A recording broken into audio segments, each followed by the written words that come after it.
अस्सलाम वालेकुम। साक्षी खबर में आपका इस्तकबाल है। आज 10 सफ़रुल मुज़फ़्फ़र है। सुर्खियों से पहले सुनते हैं हदीस शरीफ।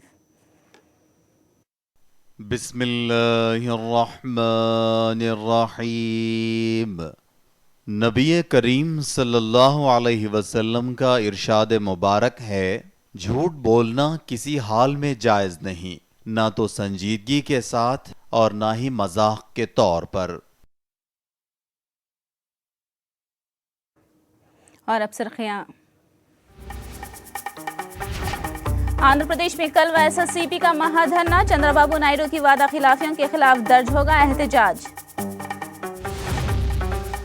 सरकारी जमीन पर काबिज लैंड ग्रैबर्स के खिलाफ होगा पीडीएफ का इस्तेमाल, केसीआर ने काबिजीन के खिलाफ सख्त कार्रवाई की दी हिदायत।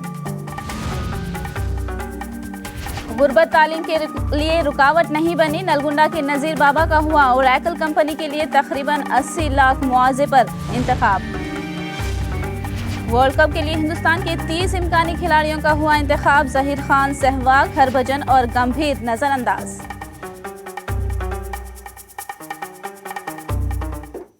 और अब तफसील।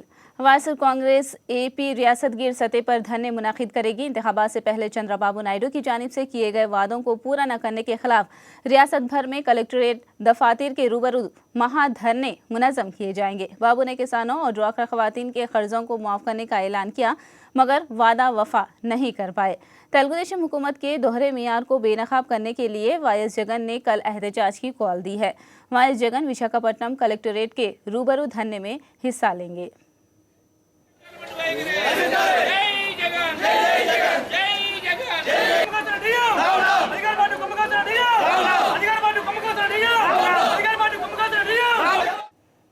इंतखाबात से कबल चंद्रबाबू नायडू के वादे और अब किए जा रहे अमल में बड़ा तजाद पाया जाता है। वाईएसआर कांग्रेस के सदर वाईएस जगन मोहन रेड्डी ने ये बात कही। उन्होंने तशवीश का इजहार किया कि इंतखाबात से कबल किसानों के कर्ज माफ करने का वादा करके अब अपने वादे से मुकर गए हैं। ఇవాళ చంద్రబాబు నాయుడు గారి ప్రెస్ కాన్ఫరెన్స్ అందరూ చూసే ఉంటారు. ఒక్కసారి గతానికి వెళ్తే, గతంలో ఎన్నికలు కాకముందు చంద్రబాబు నాయుడు గారు ఏమన్నారు, ఇవాళ ఎన్నికలు అయిపోయిన తర్వాత ప్రజలతో ఇంకా మళ్ళీ 5 ఏళ్ల పాటు ప్రజలతో పని లేదు అని చెప్పి అనుకున్నప్పుడు చంద్రబాబు నాయుడు గారు ఎంత గొప్పగా ప్లేటు మార్చేయగలుగుతారు, ఎంత గొప్పగా తాను అబద్ధాలు ఆడగలుగుతారు అన్నది క్లుప్తంగా ఇంతకుముందు ఎన్నికలప్పుడు ఆయన ఏమన్నాడు, ప్రజలతో పని అయిపోయిన తర్వాత ఇప్పుడేమంటున్నాడు అన్నది క్లుప్తంగా చూపిస్తాను. 2 మేనిఫెస్టోలు రిలీజ్ చేశారు. తెలంగాణకు సపరేట్గా మేనిఫెస్టో ఒకటి, ఆంధ్రాకు సీమాంధ్రకు సపరేట్గా ఇంకొక మేనిఫెస్టో. ఇది సీమాంధ్రకు చెందిన చంద్రబాబు నాయుడు గారి మేనిఫెస్టో. తాను అన్న మాటలు, వ్యవసాయ రుణాలన్నీ మాఫీ. చంద్రబాబు నాయుడు గారే తన మేనిఫెస్టోలో తానే అన్న మాట. మేనిఫెస్టో రిలీజ్ చేసిన తర్వాత ఈనాడు దినపత్రిక, చంద్రబాబు నాయుడు గారి గజెట్ పేపర్ మరుసటి రోజు ఏం రాశారో తెలుసా? వ్యవసాయ డాక్రా రుణాలన్నీ మాఫీ. ఏప్రిల్ మాసంలో 11 ఏప్రిల్ నాడున చంద్రబాబు నాయుడు గారు ఎలక్షన్ కమిషన్కు రాసిన లేఖ. ఈ లేఖలో 2వ లైనే waiver of farm loans, crop loans కాదు, ఫామ్ లోన్స్ అంటే వ్యవసాయ రుణాలే. తానంతట తాను ఈ ఎలక్షన్ కమిషన్కు కూడా 11వ తేదీ రాసిన లెటర్లో అది రాస్తూనే, తర్వాత ఇంతకుముందు నేను చదివి వినిపించాను, నాకు అన్నీ తెలుసు, అన్నీ చూసిన తర్వాతనే నేను ఈ హామీలన్నీ పెడుతున్నాను అని చెప్పి ఎలక్షన్ కమిషన్లో తాను ఎలక్షన్ కమిషన్కు రాసిన లేఖ. 87,000 కోట్ల వ్యవసాయ రుణాలు, డాక్రా అక్క చెల్లెమ్మల రుణాలు 14,000, 2 కలిపితే 1,01 కోటి. 1,00,000 కోట్ల మీద చంద్రబాబు నాయుడు గారు మాటలు నమ్మి కట్టద్దని ఆయన అన్నాడు కాబట్టి కట్టకుండా ఉన్నందుకు అపరాధ వడ్డీ కింద 14% వడ్డీ బ్యాంకులు ముక్కుపిండి వసూలు చేస్తూ ఉన్నారు. ఒక్క వడ్డీ భారమే 14,000 కోట్ల రూపాయలు అవుతే అసలు కథ దేవుడు ఎరుగు. ఒక్క వడ్డీ భారమే 14,000 కోట్ల రూపాయలు అవుతే చంద్రబాబు నాయుడు గారు 5,000 కోట్ల రూపాయలు మాత్రం ఇచ్చేసి 20% మాఫీ ఇది అనే లెవెల్లో మాట్లాడుతూ ఉన్నాడు. एपी हुकूमत की अवाम मुखालिफ पॉलिसियों के खिलाफ विशाखापट्टनम मरकज के साथ रियासतगीर सतह पर कल महाधरना मुनज़्ज़म किया जाएगा। कलेक्टोरेट के रूबरू मुनज़्ज़म किए जाने वाले धरनों के जरिए बाबू की धोखाबाजी को अया किया जाएगा। विशाखापट्टनम के धरने में वाइस जगन शिरकत करेंगे, जहां पर पार्टी कैडर की जानिब से इंतजाम किए जा रहे हैं। మహాధర్నాన్ని ప్రకటించిన తర్వాత రాష్ట్ర ప్రభుత్వంలో కదలిక రావటమే కాకుండా మేము చేస్తున్న పోరాటం నిజమైనది, న్యాయబద్ధమైనదని గ్రహించి వాళ్ళు హడావుడిగా రుణమాఫీ చేయడానికి కూడా సిద్ధపడుతున్నారు. నైతికంగా ఈ ధర్నా విజయవంతం అయిపోయింది. ప్రజల్లో కూడా దీని మీద పెద్ద ఎత్తున చర్చ సాగుతుంది. జగన్మోహన్ రెడ్డి గారు చేసే కార్యక్రమంలో నిజం ఉందనేది ఇప్పటికే అందరికీ అర్థమైంది. రేపు ఉదయం పొద్దున 8 గంటలకు జగన్మోహన్ రెడ్డి గారు విశాఖపట్నం చేరుకుంటారు. 10 గంటలకి ధర్నా స్థలానికి వస్తారు. 3 గంటల పాటు ధర్నాలో కూర్చుంటారు. 1 గంట వరకు ధర్నా ఉంటుంది. తర్వాత ఆయన సాయంత్రం హైదరాబాద్ బయలుదేరి వెళ్తారు. జగన్మోహన్ రెడ్డి గారు చాలా ఓపికగా వేచి చూశారు. ఏదైతే ఎన్నికల్లో ఇచ్చినటువంటి హామీలన్నీ నిలబెట్టుకుంటారని, ఎన్నికల్లో చెప్పినటువంటి మాటలు అమలు పరుస్తారని చెప్పి ప్రధాన ప్రతిపక్ష నాయకుడు అయినటువంటి జగన్మోహన్ రెడ్డి గారు వేచి చూశారు. ఈ రోజుకి 6 నెలలు కావస్తా ఉన్నా ఇచ్చినటువంటి ఒక్క హామీ మీద కూడా స్పష్టత లేనటువంటి విషయాన్ని చూస్తూ ఉన్నాం. ఆయన 5 సంతకాలు పెట్టినటువంటి ఒక్క సంతకానికి కూడా నిజాయితీతో పెట్టినటువంటి సంతకం ఏది లేదు. ఇటు రైతుల రుణాల మాఫీ కానీ, డ్వాక్రా రుణాల మాఫీ కానీ, నిరుద్యోగులకి ఉద్యోగ అవకాశాలు కానీ, నిరుద్యోగ భృతి కానీ, బెల్ట్ షాపులు రద్దన్నాడు దాని మీద కానీ, దేని మీద కూడా ఈ రోజు వరకు స్పష్టమైనటువంటి విధానం రాష్ట్ర ప్రభుత్వం తీసుకోలేదు. జిల్లాకు సంబంధించిన ప్రతి ఒక్కరు కూడా రేపు ధర్నాని చాలా ప్రతిష్టాత్మకంగా తీసుకున్నాం. ప్రజలు స్వచ్ఛందంగా రావడానికి సిద్ధంగా ఉన్నారు. రేపు ధర్నా మాత్రం పెద్ద ఎత్తున జరగబోతా ఉంది. దీంతో ప్రభుత్వం కన్నులు విప్పేటువంటి కార్యక్రమం చేయాలని చెప్పి ఈ సందర్భంగా డిమాండ్ చేస్తా ఉన్నాం. काकीनाडा के किसानों ने अपने एहसास का इजहार किया है। वो तेलुगुदेशम हुकूमत से धोखा खा चुके हैं। बरहम किसानों का कहना है कि इंतखाबात से पहले बाबू ने हथेली में जन्नत दिखाई, लेकिन अब किसी भी वादे पर अमल नहीं करने से उनकी मुश्किलात में इजाफा हो गया है। गहरी तशवीश का शिकार किसानों ने सवाल किया कि क्या इख्तिदार के लिए किसानों के मुस्तकबिल से खेलना ज़रूरी था? మేము 4 ఎకరాల భూమి మీద బ్యాంక్ నుంచి లోన్ తెచ్చుకున్నాం. బ్యాంకు వాళ్ళు వ్యవసాయ లోన్లకి ఇచ్చే రాయితీల ప్రకారంగా 7 పైసలు వడ్డీకి ఇచ్చారు. చంద్రబాబు నాయుడు మొన్న ఎలక్షన్లో నన్ను ముఖ్యమంత్రి చేయండి, మీరు రుణాలు మాఫీ చేస్తాను, మీరు బ్యాంకులకు డబ్బు కట్టకండి అని రైతులకు ఉద్దేశించి చెప్పాడు. ఆయన చెప్పిన మాట మీద నేను బ్యాంకులు డబ్బులు కట్టడం మానేశాం. ఇప్పుడు బ్యాంకుల వాళ్ళు 7 పైసలు వడ్డీ మీకు ఇచ్చే రాయితీలన్నీ మీరు డబ్బు కట్టకపోవటం వల్ల క్యాన్సిల్ అయిపోయి ₹40 వడ్డీ పడుతుంది. ఇప్పుడు మీకు 70,000 వడ్డీ కడతారా, లేకపోతే మీ నగలు వేలం పాట పెట్టమని నోటీస్ వచ్చింది. తల తాకట్లు ఎట్టుకుని తిన్నామో తినలేదో భగవంతు తెలుసు. 70,000 వడ్డీ కట్టి చేతులు దులుకుని బయటకు వచ్చాం. ఈ రైతులు ఉసురు తగిలి సర్వనాశనం అయిపోతావు. నువ్వు మేమేం కోరలేదు, నిన్ను రుణమాఫీ చెప్పి నువ్వు చెప్పిన మీద మేము విన్నాం. అది జరిగిన విషయం. రేపు 5వ తారీఖుని జగన్ గారు కలెక్టర్ కార్యాలయం వద్ద రుణమాఫీల గురించి ధర్నా కార్యక్రమం పెట్టారు. కాబట్టి మేమందరం కూడా రైతులందరం కూడా మేము ఆ ధర్నా కార్యక్రమంలో పాల్గొని నీకు నిరసన తెలియజేస్తున్నాం. ఇప్పటికన్నా నువ్వు గమనించి న్యాయం చేస్తావని కోరుకుంటున్నాం. అంతేకాదు నువ్వు తెలంగాణ రాష్ట్రంలోకి వెళ్ళి అక్కడ ఏదో రైతులు చచ్చిపోయారని చెప్పి నువ్వు అక్కడ మైకులు పట్టుకుని నువ్వు వదలగొడుతున్నావు. ఇక్కడ ఈ 6 నెలల పరిపాలనలో ఈ రోజుకి 86 మంది రైతులు ఈ 13 జిల్లాలో ఏర్పడిన రాష్ట్రంలో నీ పరిపాలనలో చనిపోయారు. వీళ్ళ గురించి ఆలోచించకుండా ఎవరి గురించో ఇంతగా నీకు ఇంట గెలిచి రచ్చ గెలుచు. ముందు ఇక్కడ చూడు, ఇక్కడ రైతులు కాపాడు. అప్పుడు ఇంకొక చోట జరిగిన అన్యాయం ఎలుగెత్తు. కానీ ఇట్లాగా రైతులకు అన్యాయం చేయొద్దని కోరుకుంటున్నాం. वासर कांग्रेस पार्टी के 5 दिसंबर को होने वाले धरना के सिलसिले में अनंतपुर में पार्टी की जानिब से बाइक रैली का इनेकाद हुआ। इस बाइक रैली में मुकामी कायदीन और कारकुनों ने हिस्सा लिया और जुमा के रोज़ आंध्र प्रदेश भर में होने वाले वासर कांग्रेस पार्टी के धरने को कामयाब बनाने की अपील की गई।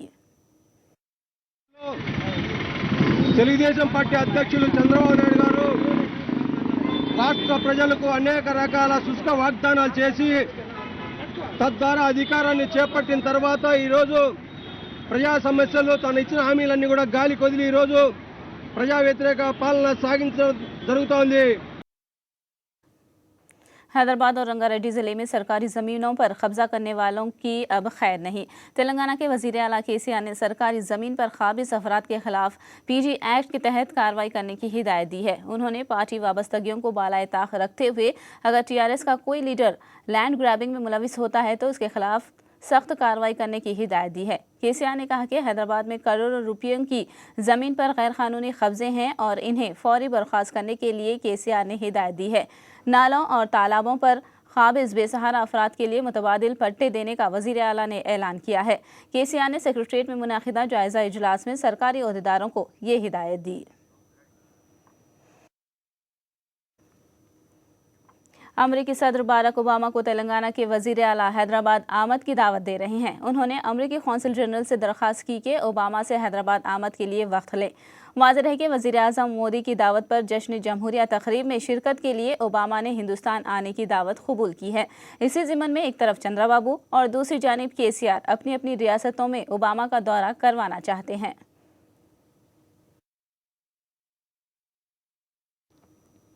वायएसआर कांग्रेस पार्टी के एमपी मेकापाटी राजमोहन रेड्डी ने आज लोकसभा में इंतखाबी इस्लाहात पर सवाल किया। उन्होंने कहा कि इंतखाबात से पहले सियासी पार्टियां बड़े बड़े तयक़ुनात दे रही हैं, लेकिन इख्तिदार पाने के बाद सब भूल जाते हैं। उन्होंने सवाल किया कि इख्तिदार पर आने वाली हुकूमत से वादे वफा करवाने के लिए कानून में क्या तरमीम लाई जा रही है, वजाहत की जाए। मेकापाटी ने इंतखाबात के दौरान काले धन के इस्तेमाल पर रोक लगाने के लिए किए जाने वाले इक़दामात वाज़ेह करने का मुतालबा किया। Election Commission has conducted a number of laudable electoral reforms to strengthen the democracy and enhance fairness of elections on recommendations made from the time to time by the following committees set up by the government. 1. Tarkunde Committee 1975, 2nd Goswami Committee 1990, 3rd Indrajit Gupta Committee 1998, and 4th Election Commission recommendations 1998. But a lot of recommendations to cleanse the electoral process and check malpractices in elections are yet to be carried out. Madam, many parties make tall promises at the time of elections in their manifesto, but they forget once they get elected. I would like to know from the Honorable Minister how he is going to ensure the election promises made by the different parties, when they come to power, they adhere to that. And also, Madam, whether there is any proposal under consideration of the government on state funding of elections with a view to check the generation of and flow of black money in the elections. If so, it is. Mayor और मजलिस बल्दिया अजीमतर हैदराबाद की मियाद के अख्ताम के बाद special officer ने जिम्मेदारी संभाल ली है। कमिश्नर बल्दिया की जिम्मेदारी निभाने वाले सोमेश कुमार ने जीएचएमसी के स्पेशल ऑफिसर की जिम्मेदारी संभाल ली है। सोमेश कुमार ने जिम्मेदारी संभालने के बाद कहा कि वो सिस्टम को मजीद बेहतर बनाएंगे, बाद तब्दीलियाँ लाएंगे और हैदराबाद को वर्ल्ड क्लास शहर बनाने के लिए सबके ताउन के साथ काम करेंगे। रिप्रेजेंटेशंस తర్వాత ఆల్ ది సిస్టమ్స్ కి ఇంకా బాగా ఇంప్రూవ్ చేసి ఏది సర్వీసెస్ అవసరం ఉంటే ఇమీడియట్గా అందడానికి తర్వాత చాలా చేంజెస్ తీసుకొని రావాలి। ఏమేం చేస్తే సిటీ ఒక వరల్డ్ క్లాస్ సిటీ అవుతుంది, దాని మీద కూడా ప్రయత్నం చేస్తాం। మీ అందరి సహకారం అవసరం ఉంది। नलगुंडा सूर्यापेट से ताल्लुक़ रखने वाले आईआईटी के 3rd ईयर के तालिब इल्म नज़ीर बाबा की सलाहियतों का सॉफ्टवेयर कंपनी ओरेकल ने एतराफ़ किया है। ओरेकल ने नज़ीर बाबा को 79,18,000 मुआवजे के एवज़ मुलाजिमत की सालाना पैकेज का ऐलान किया है।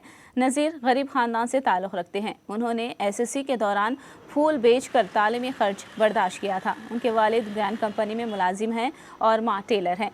नज़ीर ने तालीम के हुसूल में गुर्बत को रुकावट होने नहीं दिया। नज़ीर ने 2008 में एसएससी में पहला मुकाम हासिल किया था। చిన్నప్పటి నుంచి కష్టపడి చదివే తత్వం ఉంది। నవోదయ స్కూల్లో 1వ తరగతి కాంచి 10th వరకు చదివాడు। సార్ ప్రోత్సాహంతో స్టేట్ ఫస్ట్ వచ్చిండు। అట్నే శ్రీ చైతన్యలో ఫ్రీ ఎడ్యుకేషన్ చదివాడు। ఐఐటి కాన్పూర్లో ర్యాంక్ వచ్చింది। అప్పుడు మా ఆర్థిక పరిస్థితి బాగా లేకుంటే సార్ ద్వారా మీడియా ద్వారా దాతల సహాయంతో మా బాబు చదువు పూర్తి చేసిండు। ఒక కంపెనీలో మంచి ఉద్యోగం వచ్చినందుకు నేను కూలి పని చేసి మా ఊళ్ళో స్టేజ్కి ఉన్నందుకు చాలా సంతోషంగా ఉంది।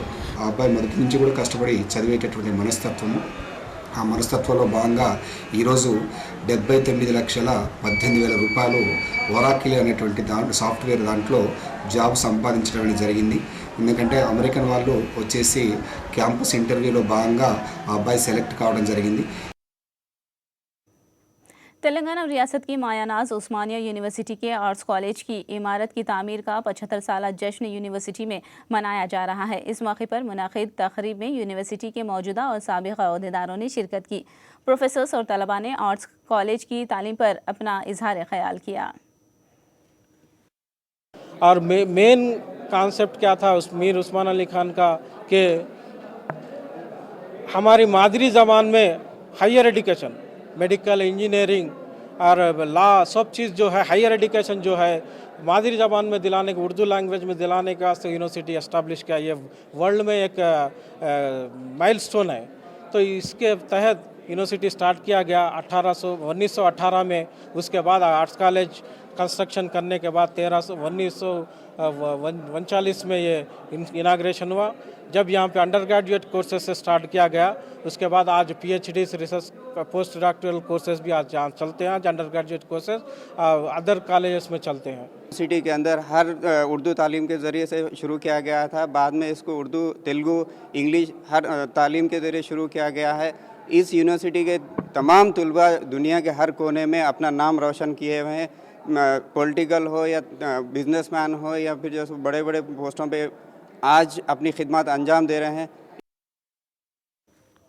राज्यसभा में जुमेरात के रोज़ भी मरकजी वजीर साध्वी निरंजन के मुतनाज़ा रिमार्क पर अपोजिशन ने एहतजाज किया। वज़ीर आज़म नरेंद्र मोदी ने साध्वी तनाज़े पर बयान देते हुए कहा कि उनकी जानिब से साध्वी के बयान की सख्त अल्फाज में मजम्मत की है, लिहाजा अपोजिशन को एहतजाज ख़त्म करते हुए ऐवान में कार्रवाई जारी रखने में ताउन करना चाहिए। उधर लोकसभा में भी अपोजिशन ने साध्वी निरंजन के बयान पर एहतजाज किया। सदस्यों की मीटिंग थी, उसमें मैंने बहुत कठोरता से इस प्रकार की भाषा को डिसअप्रूव किया था और मैंने ये भी कहा था कि हम सब ने इन चीजों से बचना चाहिए। चुनाव की गर्मा गर्मी में भी हमने बचने की कोशिश करनी चाहिए। मैंने हाउस में विषय उठने से पहले ही हमारे सभी सांसदों के सामने विषय रखा था और उसी के तहत मंत्री जी जो कि नई हैं, सदन में पहली बार आई है, उनके बैकग्राउंड से भी हम सब भली परिचित हैं। उन्होंने क्षमा मांगी। Please no. उन्होंने क्षमा मांगी और मैं मानता हूं कि क्षमा मांगने के बाद इस सदन में इतने वरिष्ठ लोग बैठे हैं, इतने अनुभवी लोग बैठे हैं कि क्षमा के प्रति उनका भाव क्या रहता है हम भली भांति परिचित हैं। मैं सदन को आग्रह करूंगा कि जब मंत्री जी ने क्षमा मांगी है, मंत्री जी ने क्षमा मांगी है, व्हाट इज दिस, मैं सदन से आग्रह करूंगा, मैं प्रार्थना करूंगा कि जब मंत्री जी ने क्षमा मांगी है और हम सब के लिए एक संदेश भी है, आगे से हम भी सभी लोग इन सारे डूज एंड डोंट्स के विषय में कोई मर्यादाएं न तोड़ें और मैं सदन से आग्रह करूंगा कि हम देश हित में अपने कार्य को और आगे बढ़ाएं। मरकजी वजीर साध्वी निरंजन को मुस्तफ़ी होना चाहिए, यह मुतालबा राज्यसभा में CPM के रुकन सीताराम येचूरी ने किया। येचूरी ने वजीर आज़म के बयान पर रद्द-ए-अमल देते हुए कहा कि साध्वी निरंजन की मुआफ़ी का मतलब गलती का एतराफ़ है और इस मामले में दस्तूर की खिलाफ वर्जी की गई है। अच्छी बात है, प्रधानमंत्री आए, हम बड़ी विनम्रता से उनको सुने और उन्होंने जो भावना प्रकट की वो भी सुने हैं। लेकिन सवाल यहाँ पे जो उठा है, आपके माध्यम से प्रधानमंत्री जी को भी मैं सूचित करना चाहता हूँ, सवाल यहाँ पे जो उठा है वो ये है कि मंत्री महोदय ने जो भी वो उन्होंने जो भी कहा उसके बारे में आपत्ति जताया, वो एक बात है। उसके लिए वो कहते हैं कि माफ़ी मांगी, जहाँ तक हमने सुना वो माफ़ी नहीं थी, वो खेद प्रकट थी। जो भी है ठीक है। अरे भाई सुनिए, जो भी है, अरे यार जो भी सुनो, आप ठीक है sir, now let's close it sir. यार अब ये बता, मैं कह रहा हूं जो भी है, अगर प्रधानमंत्री ने कहा कि उन्होंने ये माफी मांगी तो मान लेते माफी है। अब माफी के चलते हुए हमारा एक ही कहना है, वो पहले दिन से सर यही सवाल उठ रहा है, इसका जवाब नहीं मिल रहा है। माफी मांगने का मतलब है गुनाह किया, गुनाह के चलते हुए वो हमारे संविधान का उल्लंघन किया। ओके, श्री डी राजा जो संविधान का उल्लंघन करता, उसी संविधान पे शपथ लेकर जो मंत्री बने रहे हैं, वो मंत्री कैसे बने रह सकते हैं? वो जब तक वो इस्तीफा नहीं देंगे वो नहीं हटाया जाएगा। ये डी राजा 0 ओवर। आसाम में आने वाले तूफान और सैलाब से होने वाले नुकसान से रुकन लोकसभा बदरुद्दीन अजमल ने ऐवान को आगाह किया। उन्होंने मुतासरीन की मदद करने की भी मांग की। Assam suffers from a huge losses in terms of lives, property, cropland, dwelling units and infrastructure. Every year, as per the official report of Assam government, during 2014, Assam has witnessed havoc of floods 3 times, including cloudburst, that caused the deaths of at least 67 people and over 42 lakhs people. Speaker Sahab, over 42 lakhs people of more than 4,000 villages and 23 districts of the Assam state, including my constituency Dhubri and Gwalpara, were badly affected, while about 4 lakhs hectares of crop areas were damaged. The report also said that at least 84 roads, 86 RCC bridges, 103 safety bridges and 126 culverts were also damaged by the flood. Hindustan और Germany तालीमी मामलात में शराकत दारी कर रहे हैं। हिंदुस्तान और Germany national council for council training industrial workers और नेशनल वोकेशनल वर्कर्स यूनिवर्सिटी के लिए मुश्तरका तौर पर काम करने का ऐलान किया। इस सिलसिले में मरकजी वजीर लेबर बंडारू दत्तात्रेय ने मीडिया से बात की।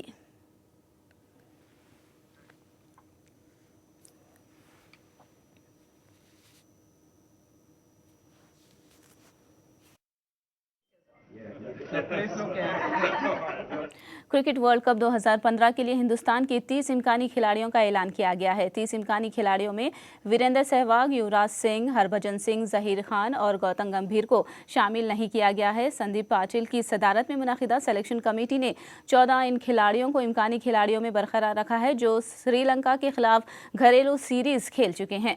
वर्ल्ड कप के लिए मुंतखब 30 इम्कानी खिलाड़ियों के नाम कुछ इस तरह है: MS धोनी, शेखर धवन, रोहित शर्मा, अजिंक्य रहाणे, रॉबिन उथप्पा, विराट कोहली, सुरेश रैना, अंबाटी रायडू, केदार जाधव, मनोज तिवारी, मनीष पांडे, विद्यमान साहा, संजू सैमसन, R आश्विन, परवेज रसूल, करण शर्मा, अमित मिश्रा, रविंद्र जडेजा, अक्षर पटेल, ईशांत शर्मा, भुवनेश्वर कुमार, मोहम्मद सामी, उमेश यादव, वरुण एरोन, धवल कुलकर्णी, स्ट्रॉट बिन्नी, मोहित शर्मा, अशोक डिंडा, कुलदीप यादव और मुरली अजय शामिल हैं।